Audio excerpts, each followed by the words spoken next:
What's the title at the top? Enlightenment has no status. Realization. Realization has no status.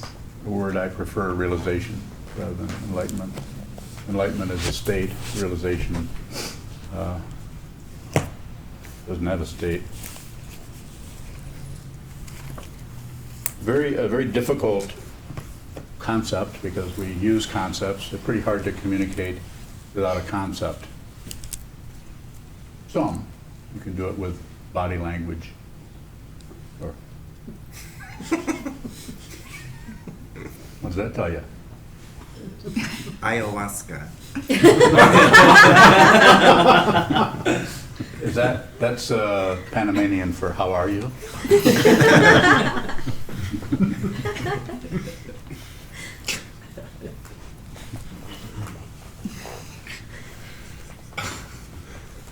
Okay, enough entertainment.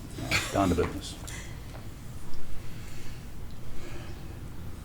This particular idea, concept, communication that I'm endeavoring to address today is realization.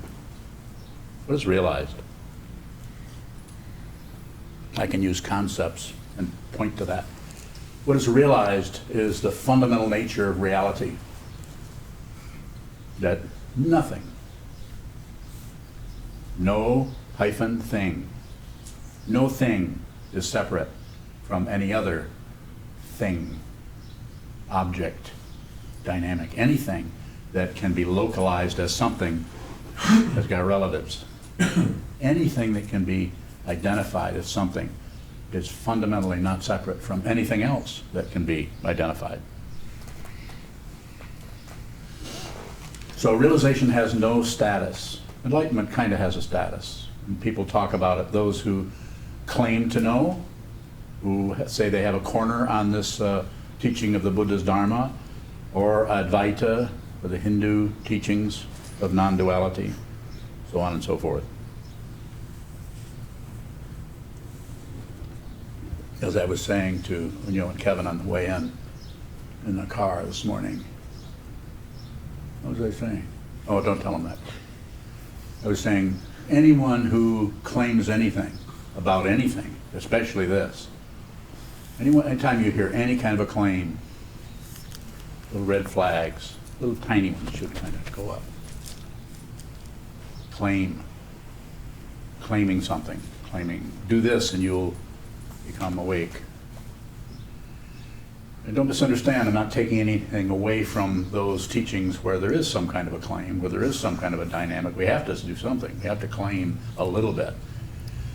It's when we claim, hang on to it, and think that we're right, somebody else is wrong. We see what happens when that's carried to extremes. It's horrible. People get so right that everybody else is so wrong that we see terrible tragedies like we see in the news practically every day. Breaking news. So realization has no status in that it is not a state. Am I making any claims? A little bit. Don't believe it. Don't believe anything I say. Don't believe anything you think. And don't disbelieve anything I say or anything you think. Take no position on anything. Picking and choosing is, as it is said in the sutra. Which one says that?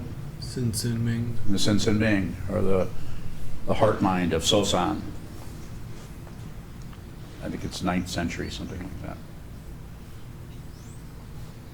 Picking and choosing is a disease of the mind. You don't need to do that. Anybody got time for that?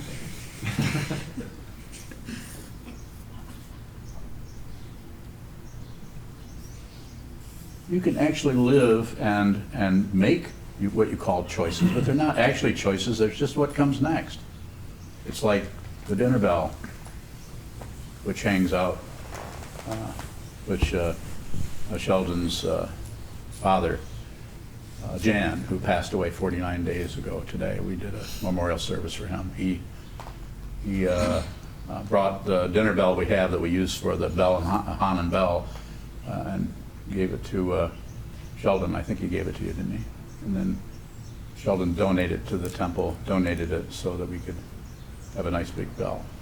So anyway, now we call people to sitting 3 times a day, most days. Realization has no status. That also means that it's not without status. But the status situation is always flowing, you could say, a way of talking about flowing with everything else that's coming and going. Sometimes there appears to be a status. You'll notice that any status that arises for you, happiness, sadness, any kind of a situation, we try to keep away the bad situations and grasp on to the good thing. I sometimes have said to people and in talks, if you think you are awake, you're probably not.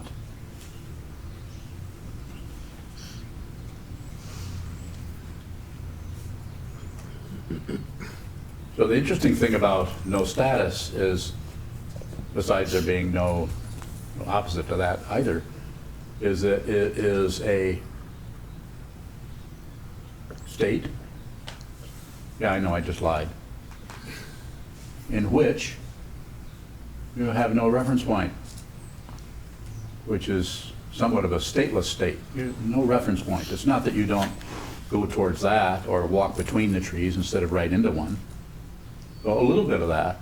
This is part of the problem with samsara and human beings, is we get all kind of cocky about everything. Just because we got feet, we want to go somewhere. Just because we're hungry, we need to eat something. Where am I going with that? If I knew, then that would be a status. And again, don't misunderstand, I'm not taking away from anyone who plans things, who lays things all out, has a diagram and knows and follows maps and uses GPS or whatever.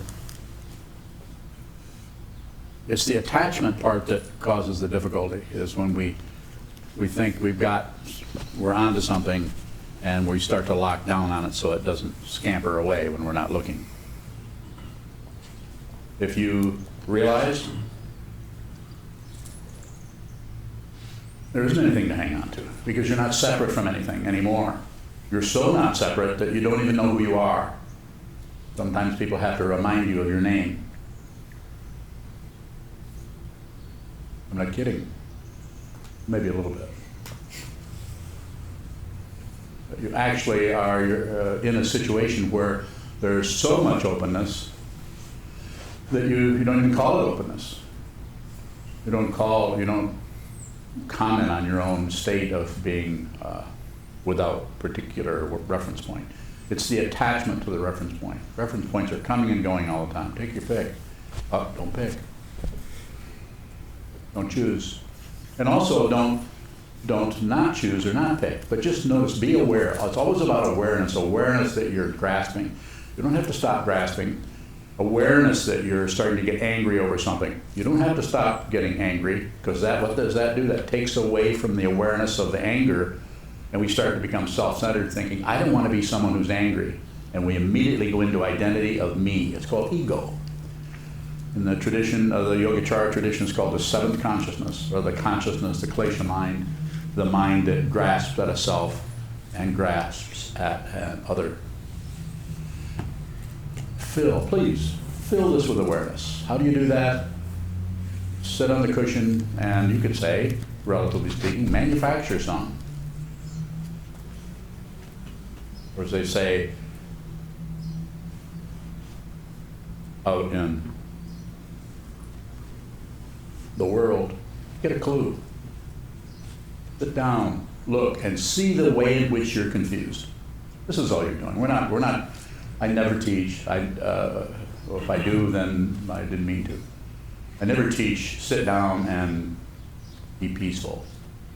Train your mind to just be. Om. And I'm not making fun of people who chant that. I've chanted it many, many times myself, over and over and over again. So I have some experience with that. Not here to mock anyone, not here to mock anyone's practice or any teaching. I'm talking to people who are giving me the benefit of the doubt and are listening to me.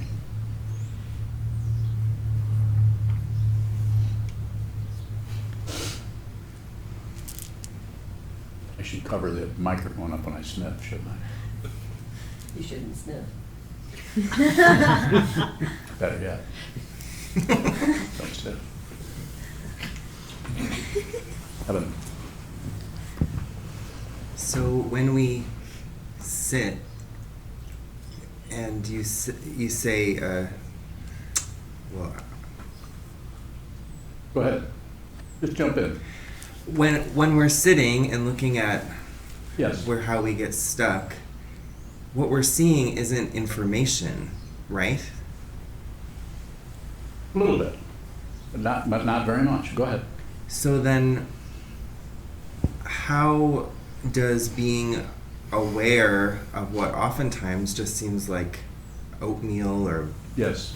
daydreams or just Finish your question. I'm listening closely. how is being aware of that helpful? Yes, thank you. Thank you for that help. The way in which that is helpful is by looking at the oatmeal, by looking at the chaos you are, and not going towards it, passion, not rejecting it or fighting with it, aggression, and not shutting down, going away, distracting yourself into anything. Carnivals, wine, conversation, not distracting yourself, but staying there. In a sense, you don't even have to stay there, because if it goes, don't chase it. If it changes its face, do nothing with it. Just observe, a big O, just observe. And the way in which, to address your question more concretely, the way in which it does that, and this is just a little story about it, isn't exactly this way, because if it were exactly this way, then we'd be back to relative truth, working really hard, exercising, and getting big muscles. So what you're actually doing is you're changing your allegiance over from the relative plus and minus world. Who you are is actually in outer space already. You're not separate from the absolute. But if you just think about that, I'm not separate from the absolute. I mean, that might help a little bit. I would say, if you want to do it that way, then get a mala and chant that 1,000,000 times. I'm serious. If you want to use conceptual situation, chant it. But by looking at that and by not going towards it, passion, by not fighting with it, aggression, and by not shutting down or distracting yourself from it, you're just observing the texture of that. And by doing nothing with it, you are changing your allegiance over from being separate from that and at war with that to seeing that you are not only not separate from that, you're not separate from anything. So the warfare is over with. And when that happens, you don't enter a state of peacefulness necessarily, because you're not separate. So then, therefore, you're not separate from every single emotion that happens around you. You are totally at the mercy of the world. It could be said, and I'm saying, that your personal life is over with. This does not mean that you can't go in the bathroom and close the door. Of course you can. Just don't be very long.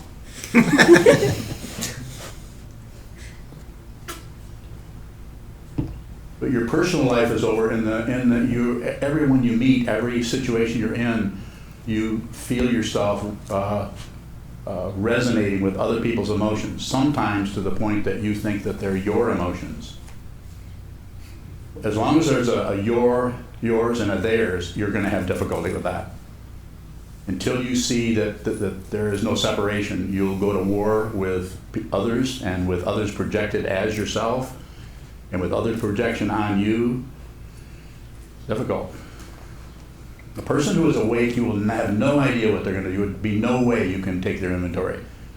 You can take your own, but you'll come up with either, dog poo in this hand or cat poo in this hand. I don't want to get too highly technical here.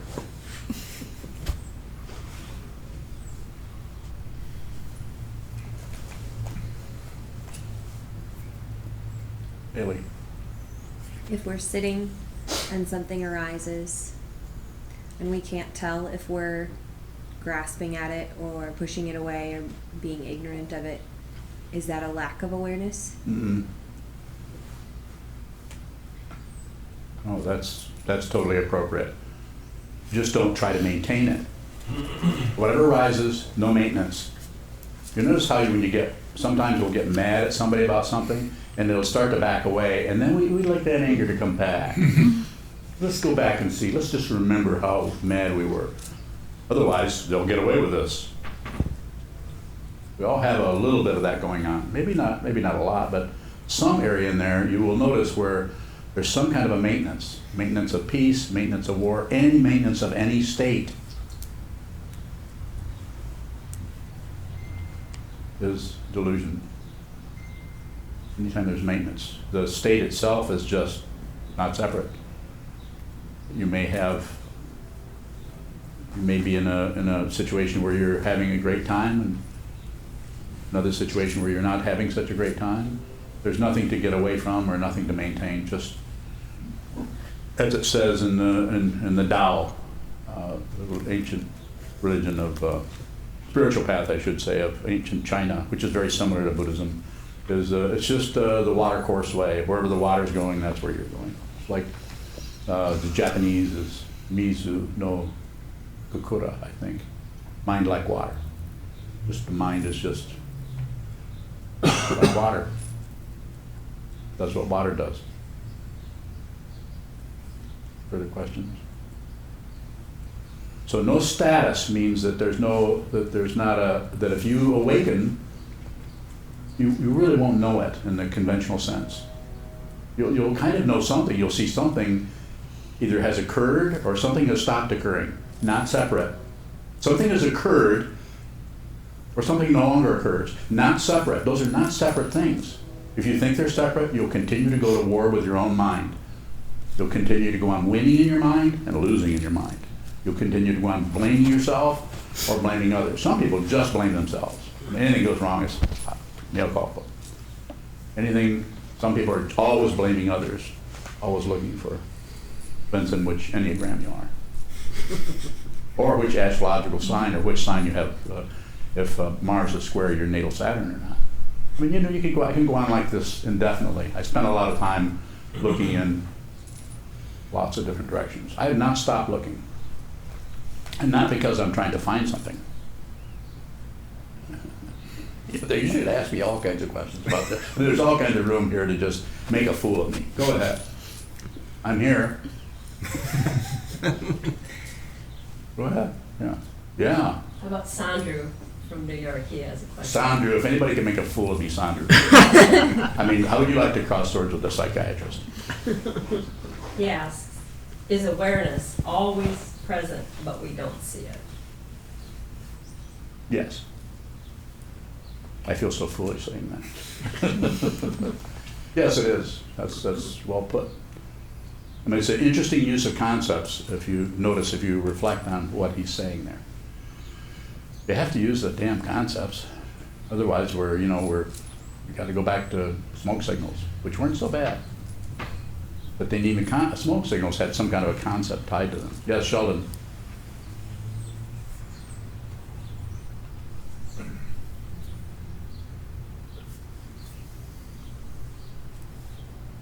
So it seems like we use status as sort of a glue to solidify our idea of ourselves. We use our status to solidify our our view. view of ourselves. Okay.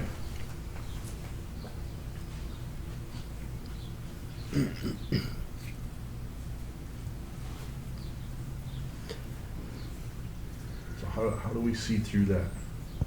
Continue to look at it. If you see that, if you see that you're using that to clamp down on your identity in some way, to get try to understand who you are from point of view of the thinking mind. All you have to do is, when I say all, I mean it's a lot of work, sit a lot. Sit down and do something that approximates not thinking. Just approximate. If you'll notice when you sit down, face the wall, practice shikantaza, or Lakdong and Shine, or any kind of mindfulness practice, or if you do enough of it, eventually you see that this is impossible. This is not getting anywhere. I know. Keep doing it. That's why we have a form. That's why the less credential you get out of it, the less accomplishment you get of it, the more there's a feeling of kind of just being at a loss, your own mind. Sometimes you have to sit for years for that to occur, for there to be a kind of fundamental, under the radar of ego. Not up here where ego gets credit for how much giving up you've done, but down deep where there's no credentials being given for anything. There's no status for anything. It's without a reference point, and it's like, from the ego's point of view, it's like being in mush, and from the point of view, which is really no point of view, because in order to have a point of view, you have to have separation. But from the understanding that is deep, that is the nature of absolute truth, nothing's happening. There isn't anything to observe. Go ahead. We think that we have realized. Yes, if you think you've realized.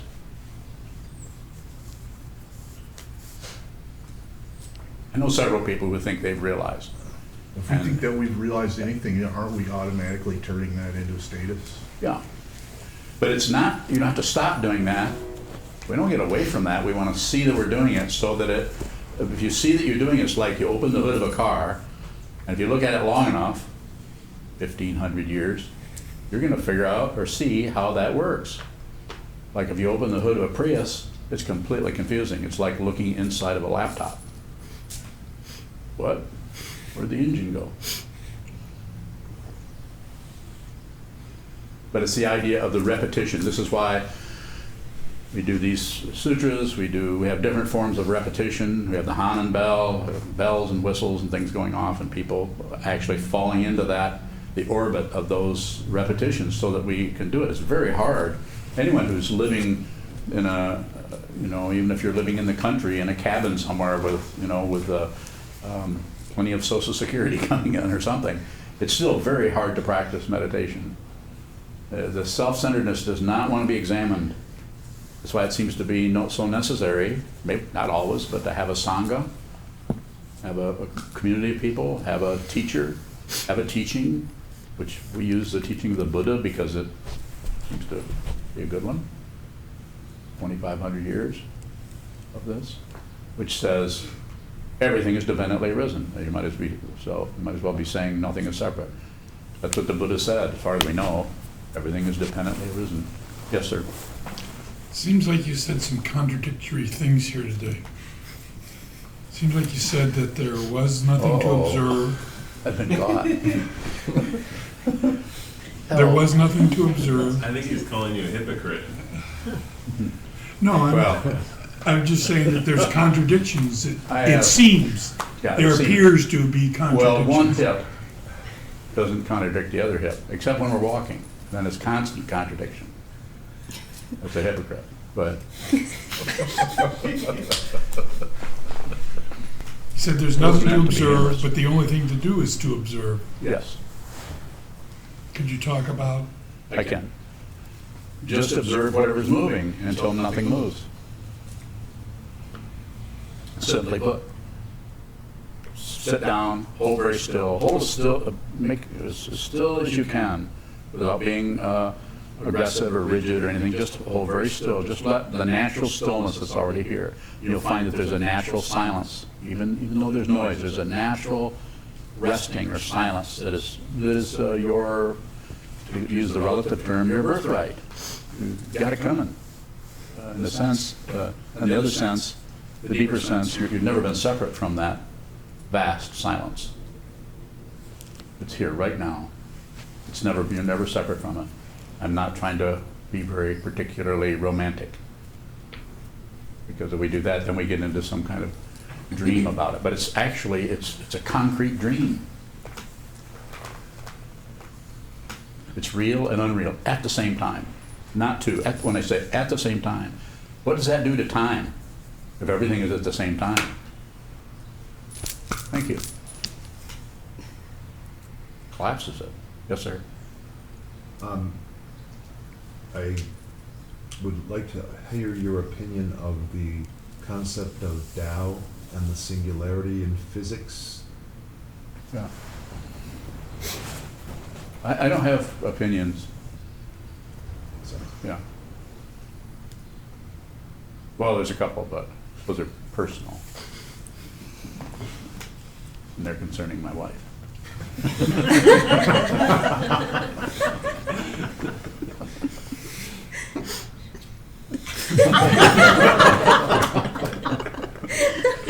I think the Tao and the physics needs to catch up with the Tao. The Tao doesn't actually make any statements. It's just the way. It's just relax. Don't fight with anything, especially your own mind. Please don't fight with it. Be, as I sometimes say, be an asshole. Stop trying to change into some ideal of a better self. Actually have a willingness to, if you can do that, then you can be friends with anybody. If you're friends with yourself, as Trungpa Rinpoche used to say, make friends with yourself. You can make friends with this negativity and stop trying to get rid of it, justify it, blame someone for it. Then you can, there isn't anyone you can't meet. Meet them wherever they're at and actually have an understanding that probably could even go beyond theirs. An understanding that is deeper than their. We meet people quite often that cannot accept themselves, and they have really various ways of showing that. When I say accept, of course, I don't mean accept, reject. I'm saying just don't fight with it. You don't have to actually accept it. Just don't do anything with it. Hurry up, a question really quick before I meow. Yes? What is exploration without searching? What's what? Exploration without searching. Exploration? Yeah, whatever shows up. Take a look. But this is what it looks like to go after something. To go after something. That's going after something. Exploration without searching. What does that look like? You want to see what that looks like? You're looking at it. Always on receive. If you're always on receive, then anything that is moving, including the branches and the trees, then if there's any movement that needs to happen, you'll automatically do it. And if you're working out of a vow to save all beings, the Bodhisattva vow, or to be with all things, then you'll move in the direction of anything that needs your help. Any dynamic of this earth or any other dimension, as you know, maybe more than most people. Any dimension, you're always there to serve, always there to help, no matter who they are, no matter how many people they've killed. And this isn't to let people off the hook. We're not talking about that. Let other people discuss it in that way. This is not politics. This is a spiritual path. Yes? How does being with your oatmeal save all beings? Well, you're all beings. So you start with yourself. Start with this, as it says in Atisha's 7 points of mind training. You know, find the biggest defilement first, which is your belief in itself. That's the biggest defilement. So start with that. And what you have to do is you have to look at I call it otter's meal. Is that right? Oatmeal, otter's meal. Okay. Really like I just pictured an otter eating a nut like this. Yeah. Yeah, so are there prizes? So you're just there with all of your bruises and wrinkles. You're just there with whoever you are. You're just there with that. And by doing that, we're not separate. We're fundamentally not separate. That's where the teaching starts to show up, as your very face is not separate from anyone's face. The person who's suffering intensely, just like the people who kill other people, they're not doing that because they want to be mean necessarily. They're suffering, and see an enemy and they want to show you that you've been bad and you've mistreated them and their families, which a lot of that's going on. It's the blaming thing that causes a circularity, and we just keep going, and then it seems like people who start to gravitate, you could say, or degravitate towards the top, start to come up and take charge. So look at your own difficulty. By looking at that, you begin to see, have some, you could say, use the fancy word, some compassion for yourself. Be able to understand compassion by working with your own negativity. If you have a big supply of negativity, then you could say, well, I'm in luck. I'm in luck here. I'll work with this. I'll not fight with this. I'll let this be what it is, and I'll be very relative about it, use this ability to, if I can accept this crazy person that I am, I can certainly accept and be with. And I don't use the word accept very often, but I can be with others who are, without trying to blame them or fix them. And, yes. You have a question? No, your girlfriend. No, I was just repeating what you were saying in my head. Okay. Very good. Yes. That reminds me of what Kevin said when we were driving to Meyer. He said that the quote of the 3 poisons or the elegance of life. The 3 poisons? The elegance of life. Humanity. He's in the Oh. Shambhala book. Yeah, well, Shambhala is a very uplifted teaching that will take the most negative thing and show you that it's not separate from anything else. Powerful teaching. So this, if you fight with it, then we're back down into the demon's cave, of trying to win. We're down into the hell realm, or the jealous God realm. We're in some kind of warfare. We're in the, we're at some place where we're at odds, as they say, with something. But to see those energies transmuted, which is elegant. See them transmuted into compassion. That same energy, you don't have to get rid of anger. You don't have to get rid of passion. You don't have to get rid of ignorance. You don't have to get rid of anything. And also, you don't have to include it. You don't have to include something you're not separate from. Yes. So is this the transmuting? Is this the feeling of seeing your negativity and seeing that you're in luck? Yeah. Seeing that you're what? It is. In luck? Yeah. That's the path quality. You have ground, path, and fruition. The ground is a suffering. The path is the practice, whatever practice you may be doing, and the fruition is realization, which is no fruition. Yes. Is the otter with all beings? You mean in the otter's meal? Yeah. Surprised you didn't know that. Yes. A question from Shane out in California. Shane.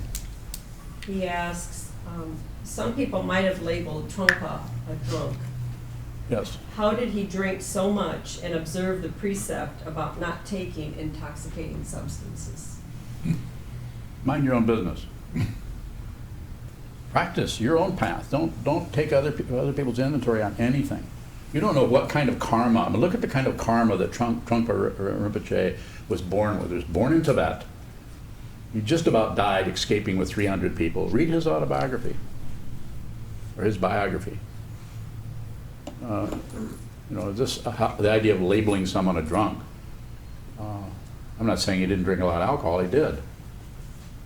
But this is what you're doing is you're idealizing enlightenment into some kind of state of spiritual superiority where people don't drink and they don't have this and they don't do that and they don't. It's very difficult to explain to someone using the relative terms that are used to accuse. So he observed the vow to save all beings. I would not be here without him. If he hadn't lived, he hadn't gotten out of Tibet, I would not be here. Probably about 95% sure of that. So when one is born, let me tell you a little story about it. When you're born, that was Shane, right? Shane, when you're born, or when anyone else is born, you have 10 fingers. So you can't eliminate the thumb. You can't break it down into, well, I want this part of my incarnation, but I don't want this other part. I just want the really nice holy part.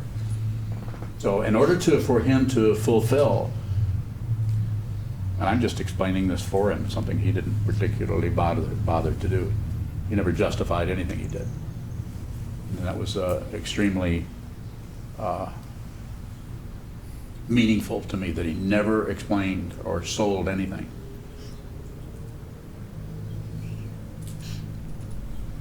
When the vow to save all beings arises within a person, whether born in Houston, New York City, Portugal, Tibet, when that arises in an individual, then all kinds of other karma arises with that also. You can't just be a pure bodhisattva. You have to be with everything, and by being with everything, you're also with all kinds of karma that is coming out of beginningless time, lifetime after lifetime after lifetime. It is so complicated, there is no way to explain it. And I would say, don't explain it. Examine your own mind, rather than take someone else's inventory. Look what he did. He was a Mahasiddha. He was a great being.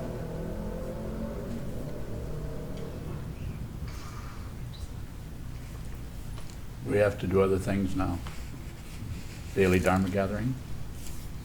Very good. So, thank you so much. And thank you all for those questions, both through Nintendo and online. We'll stand and say together the dedication of merit in the back of the blue chant books, and also would like to remind everybody about our donation boxes in the hallway and online. If you value these teachings, please help support us. May the merit of this penetrate into all places, so that we and every sentient being together can realize the Buddha's way. Ji-ho-san shi-shi-hu shi-son-bu-sa moko-sa moko-ho-ja-ho-ro-mi.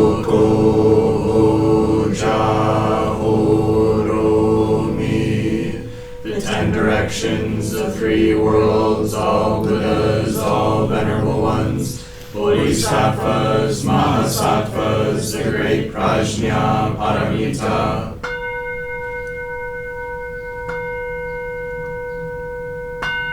For Buddhas and Bodhisattvas of the 10 directions of the 3 times, please hear us. Please come down out of the light and protect Sokukoji Buddhist Temple Monastery, our Sangha, families, friends, and visitors. Heal everyone who is unhappy, sick, or suffering, and fill them with light.